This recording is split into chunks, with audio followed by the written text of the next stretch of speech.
que tenías quizá la idea de que era como una peliculizado, no quería decir, bueno, no me sale la palabra, no pasa nada. Pero el caso es que yo como civil, pues tengo o pienso que quizá ir a Irak pues era como las películas, vas ahí con un helicóptero, 7:15 de la mañana, Bagdad o lo que sea, y entonces pues ya empieza el conflicto, disparos. ¿Realmente es así como te pensabas que iba a ser y cómo fue esa primera misión? Bueno, las misiones son, como te he dicho, muy diversas, ¿no? Y son de diversa tipología Uh-huh. y en diversos escenarios y en diversos momentos. Es decir, no es lo mismo el Afganistán de los primeros que fueron, que realmente tenían que hacer puestos avanzados de observación, cavando, o sea, cavando trincheras como antiguamente. O sea, muchas veces la guerra te pone en tu sitio y dice, hay mucha tecnología, pero lo básico se sigue haciendo, ¿no? Entonces no es lo mismo, como te he dicho, un Afganistán de los primeros inicios de desplegar, de recibir fuego, nada más llegar, etcétera, que misiones que son más o menos estabilizadas en el tiempo, como podía ser Líbano, aunque ahora se ha complicado un poco, pero Líbano hubo un periodo en el que estaba estabilizado, ¿no? El enemigo no está en contacto, hay una frontera física potente y lo único que haces es un poco vigilancia de que ninguna de las partes pues se vaya fuera de lo que son las resoluciones, ¿no? De Uh-huh. Naciones Unidas. Entonces, bueno, Bosnia en concreto era todo incertidumbre, ¿no? Y es un poco que efectivamente te haces tu película, ¿no? Porque al final estás influenciado por lo que ves, ¿no? Y lo que has vivido en casa y lo que has visto. Y quien no ha visto Black Hawk Derribado, ¿no? O Exacto. películas de estas. Pues bueno, te puedo decir que Somalia difiere poco de esa película. Uh-huh. O sea, la sensación que tú tienes al llegar difiere poco de la película, ¿no? Y Afganistán, pues un poco lo mismo, ¿no? Era un lugar también altamente demandante para un militar, ¿no? Uh-huh. Hay otros que no, a lo mejor otros como Kosovo, pues vas ya a hacer otras cosas, ¿no? Hablemos, por ejemplo, si quieres primero de Bosnia y vamos misión por misión. Entonces, tú llegas allí y ¿dónde os ponen? ¿Qué os piden que hagáis? ¿Qué tenéis que hacer? ¿Si ayuda humanitaria o...? Normalmente, Porque ahí también has comentado que fue el primer disparo que sí, hiciste. Fuego aquella era real. una misión de OTAN, Uh-huh. bajo el paraguas de la OTAN, y era, pues había diversas actividades, digamos, tendentes a que las partes en conflicto pues cumplieran, digamos, una serie de normas, ¿no? O no cruzaran ciertas líneas. Había mucho checkpoint, es decir, puestos de control para pues ver que no había movimiento ilícito de armas. Hay patrullaje, pues que al final es dar presencia, que se vea presencia y eso da seguridad y la seguridad pues da prosperidad de todo tipo, ¿no? Luego pues había control a lo mejor de las partes, de ejercicios que hacían de las partes en conflicto, pues ver que ejecutaban sus ejercicios de tiro, pero como que lo hacían todo bajo ya una normalidad, ¿no? Eh, pues eso, muchas misiones pues de mucho patrullaje, ¿vale? Y de control de las partes, fundamentalmente. ¿Puedes llegar a aburrirte ahí? Es difícil Uh-huh. aburrirte. ¿Por qué? Porque normalmente el jefe, en este caso, pues yo era jefe de una sección, lo que haces es ir rotando misiones, es decir, haces una rotación de tal forma que no se entre al tedio, ¿no? Porque al final, como tú has imaginado, pueden ser misiones rutinarias, que la rutina es el peor aliado, ¿no? Ante un enemigo, porque el enemigo si te ve una rutina, pues va a utilizar esa debilidad. Entonces, bueno, pues va rotando. Dices, bueno, pues tú, vigilancia de las máquinas de ingenieros que están reconstruyendo un poblado, pues al día siguiente haces un patrullaje, al otro siguiente pues entras de guardia en la base y así pues vas haciendo un poco que todo el mundo haga un poco de todo, ¿no? Y por ejemplo en Somalia, que has comentado que en el libro comentas que Mali es la más conocida o por lo que más te conocen, pero luego Somalia realmente también fue... Somalia, estoy deseando escribir sobre Somalia ¿Y qué pasó en Somalia? porque es la misión más complicada de las que he hecho, de las 7 que he hecho. Fue la más peligrosa, sin duda alguna.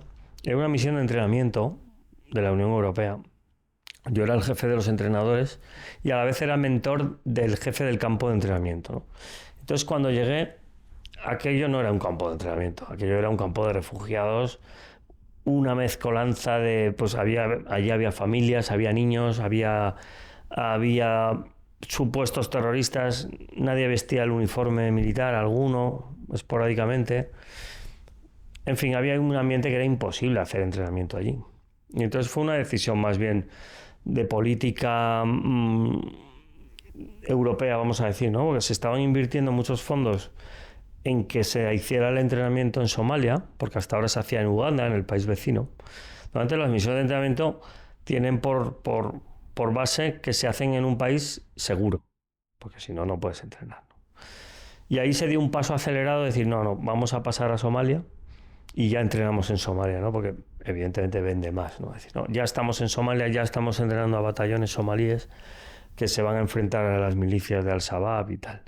Y yo creo que fue, pues eso, la prisa muchas veces, vamos a decir, los objetivos políticos estratégicos muchas veces no casan con los operacionales tácticos, ¿no? Y ahí es verdad que nos vimos abocados a una misión de entrenamiento en una zona no segura. Y fue complicadísimo. Éramos 7 españoles allí y prácticamente todas las noches yo me acostaba dudando si el día siguiente iba a ser el último de mi vida. Sí. Y claro, eso al final también te hace fuerte, ¿no? Al final, día tras día acostarte, luego fuimos atacados en varias ocasiones, lo que es la base donde estábamos. Una de las ganas cayó muy cerca de donde yo dormía, pues a 150 metros, una cosa así. Y bueno, fue muy complicado.